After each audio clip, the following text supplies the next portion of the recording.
भगवान शिव की कथा कर रही है। डाब को, कुसा को 3 जगह पर, पहला द्वार से अंदर प्रवेश करते समय सीधे हाथ पर कहीं पर भी रख सकते। दूसरा, पूजन का जो स्थान, पूजन की जो जगह हो, वहां अगर कुसा नहीं रख सको तो कुसा का आसन जरूर रखो। अगर कुसा नहीं रख सकते तो कुसा का आसन जरूर। तीसरा, रसोई घर के अंदर जहां पर परिंदा हो, मटका हो, हंडा हो, उसके आसपास में कहीं थोड़ी भी जगह हो, एक छोटी सी भी कुसा अगर अपन ने रख रखी है तो घर में कभी भी बड़ी बीमारी प्रवेश नहीं कर सकती। एक कुसा भी अगर हमने रखी है, एक डाब भी हमने रखी है, हम तो यहां तक कहेंगे, शिव महापुराण की इस पवित्र कथा में आप लोगों से कहना चाहेंगे,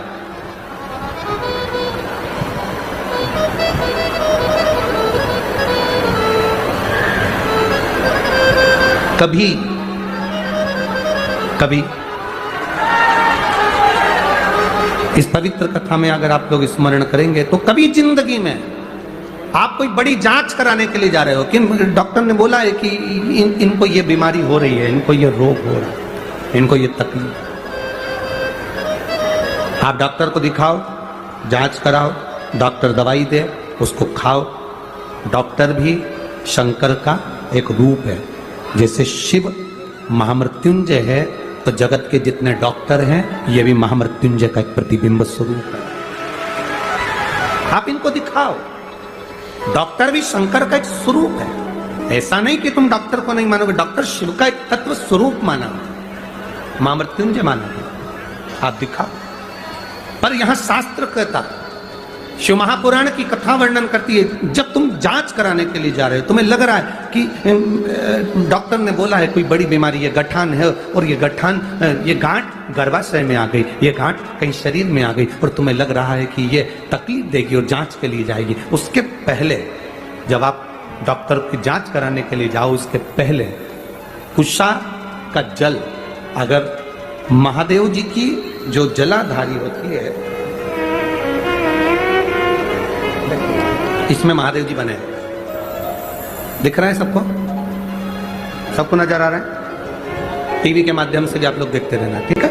ये जो महादेव जी का शिवलिंग है, ये जो जलाधारी है, ये जलाधारी पार्वती जी का स्थान, इसके बीच में एक लाइन है, वो अशोक सुंदरी का स्थान, राइट में गणेश जी, कार्तिकेय जी। शिवलिंग के ऊपर जो जलाधारी रहती है जिसमें से बूंद बूंद पानी टपकता है, ये शंकर भगवान की 5 लड़कियां, जया, विषहरा, शामलीवारी, दौतली, देव, शिव जी की 5 बेटी। जब तुम्हें लग रहा है कि कोई बड़ी बीमारी हमारे शरीर में प्रवेश कर रही है और डॉक्टर कह रहे हैं कि इसकी जांच होगी, उसके पहले कुशा का जल, डाब का जल, ये अशोक सुंदरी का स्थान जहां पर है और शिवलिंग का जहां स्थान है, इसके बीच में जो जगह खाली पड़ी रहती है, इस स्थान पर अगर हम कुशा का जल, डाब का जल चढ़ा देते हैं और उस जल को उस स्थान पर जहां तुम्हें लग रहा है कि इसकी जांच होने जा रही है, उस स्थान को लगाकर जांच के लिए जाते हैं, कभी जिंदगी में बड़ा रोग प्रवेश कर ही नहीं सकता। कुशा का जो जल होता है, डाब का जो जल होता है, ये साधारण जल नहीं होता महाराज जी, इसको साधारण नहीं कह सकते। कुशा के जल को साधारण नहीं कहा जा सकता। आजकल तो कपड़े के आसन आ गए। मेरी बुजुर्ग माता यहाँ पर बैठी हैं, बुजुर्ग अगर कोई बैठे होंगे तो उनको मालूम होगा, आजकल तो कपड़े के आसन आ गए। पहले ब्राह्मण को जो आसन दान दिया जाता था वो कुशा का दिया जाता था। बोलो री माताओं, सही है कि गलत है? पहले 3 चीजें बड़ी विशेष होती थी। ब्राह्मण को दान करने के लिए कुशा का आसन होता था। सौभाग्यवती नारी को सुहाग का सामान जो दान दिया जाता था वो बांस की टोकरी में दिया जाता था, जिसको सुहाग पिटारी कहते थे। अब आप क्या क्या कहते हैं हमें नहीं मालूम, पर हमारे उधर तो सुहाग पिटारी कहते थे। पिटारी का मतलब होता है उसमें बांस की डलिया, ब्लाउज के पीस रख दिया, कुंकू रख दिया, हल्दी रख दी, मेहंदी रख दी, चूड़ी रख दी, जो तुमने रखा वो बांस की पिटारी में रख। बांस की पिटारी में क्यों रखते थे? हमारे यहां बांस की पिटारी की महत्वता क्या है?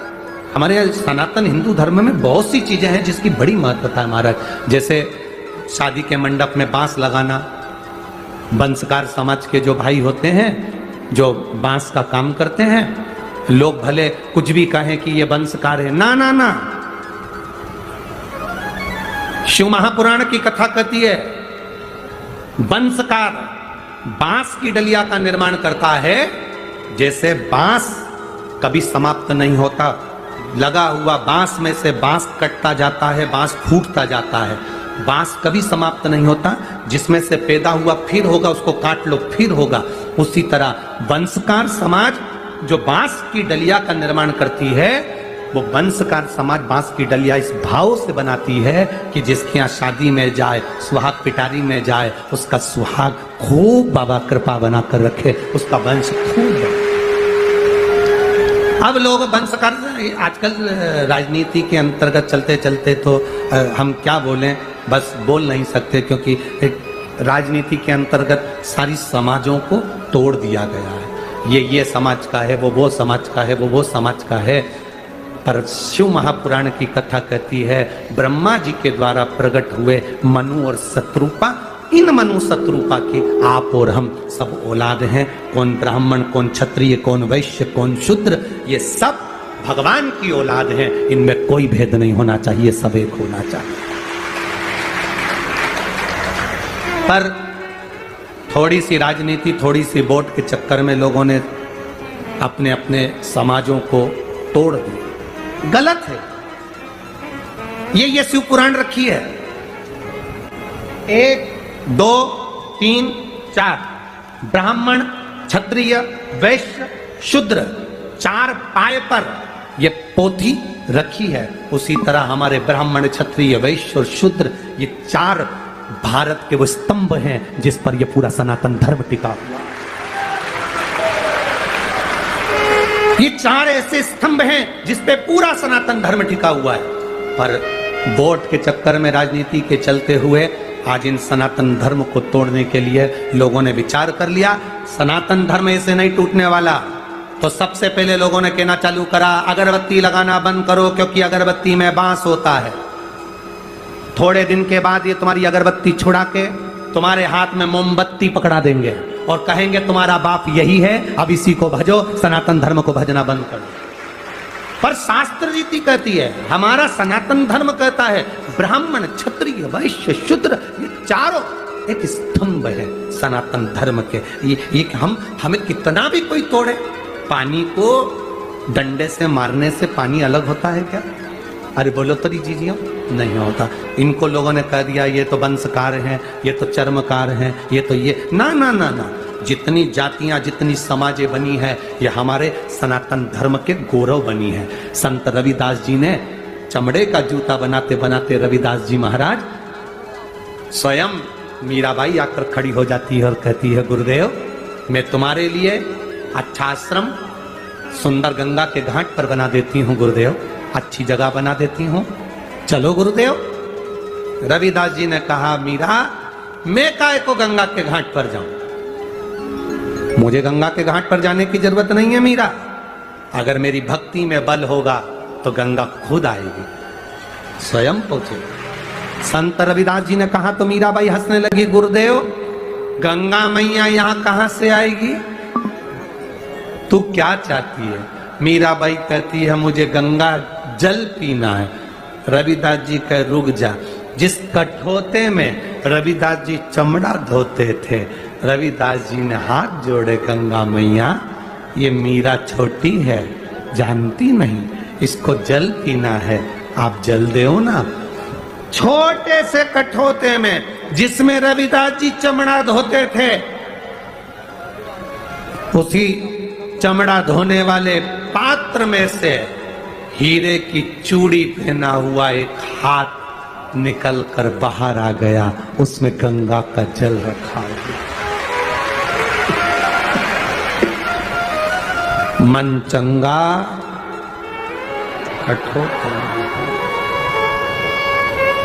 कठोते में गंगा।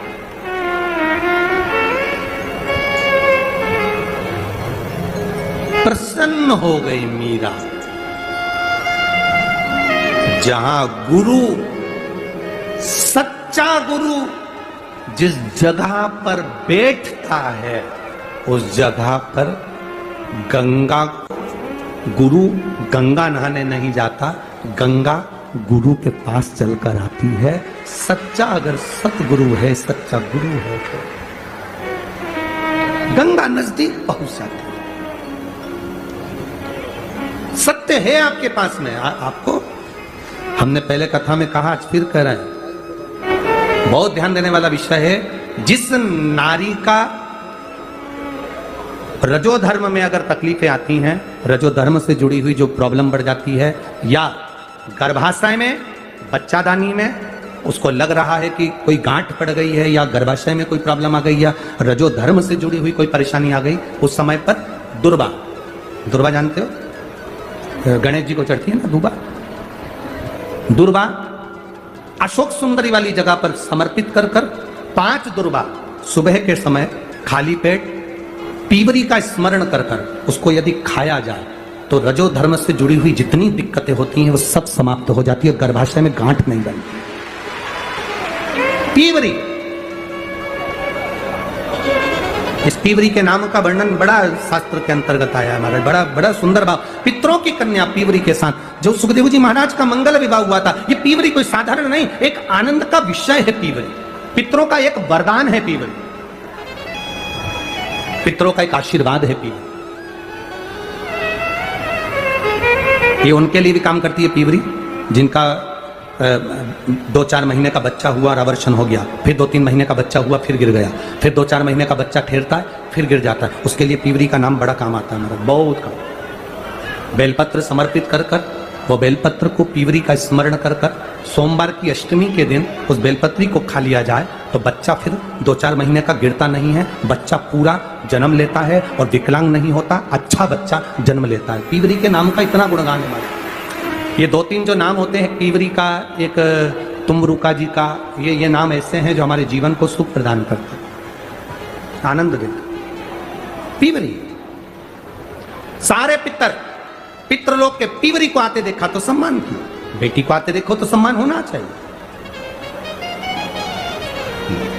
गाय, बेटी, संत, ब्राह्मण, घर के बड़े बुजुर्ग, इनका सम्मान घर में हमेशा होना चाहिए, हमेशा। शंभो शरणे मांगू घड़ी दे, दुख काटो दया करी ने दर्शन, शंभो शरणे। ये सुख का विषय है पीवरी। पार्वती जी मिली अपनी मौसी से, पीवरी से, मैनावती अपनी बहन से मिली। पीवरी के चेहरे की चमक इतनी थी, पार्वती जी ने पूछा मैनावती से, मां ये कौन है, इतनी सुंदर, इतना चमक। और आपको कथा में कहा पहले, क्रीम की चमक 2-4 साल, क्रीम की चमक 2-4 महीना, क्रीम की चमक 2-4 दिन रहती है, पर अच्छे कर्म की चमक जिंदगी भर रहती है। जीवन पर्यान अंत समय तक आपका चेहरा आपके कर्म से चमकता है। आप अच्छा करोगे, आपके चेहरे पर चमक आ जाएगी, आपको ब्यूटी पार्लर जाने की जरूरत नहीं पड़ेगी। कहां जा, आजकल तो इतना फैशन बिगड़ गया, इतना फैशन बिगड़ गया महाराज। कोई सुंदरकांड का पाठ भी कराता है तो पहले पंडित जी से कहता है मजा आना चाहिए। अब तो सुंदरकांड मजा लेने के लिए करा रहा है कि कल्याण के लिए करा रहा है? महाराज ऐसा सुंदरकांड का पाठ होना चाहिए सबके पांव थिरक जाए। तो एक काम करना, सुंदरकांड काय को करा रहा है, किसी और को बुला ले, सबके पांव थिरक जाएंगे।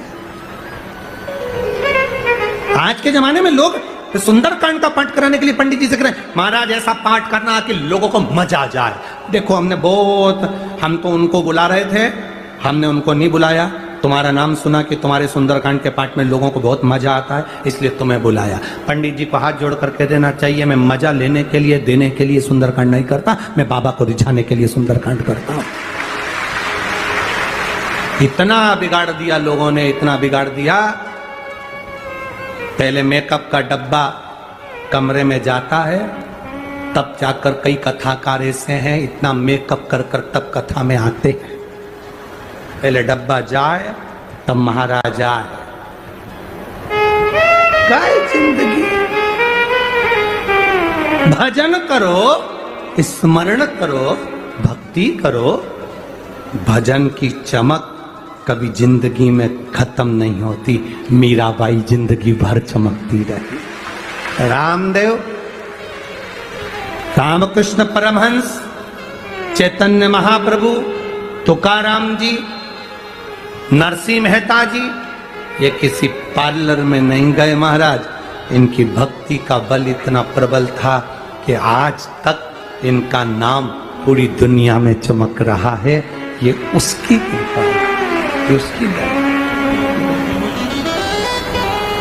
ये उसकी कृपा से प्राप्त हो। कहां चमके?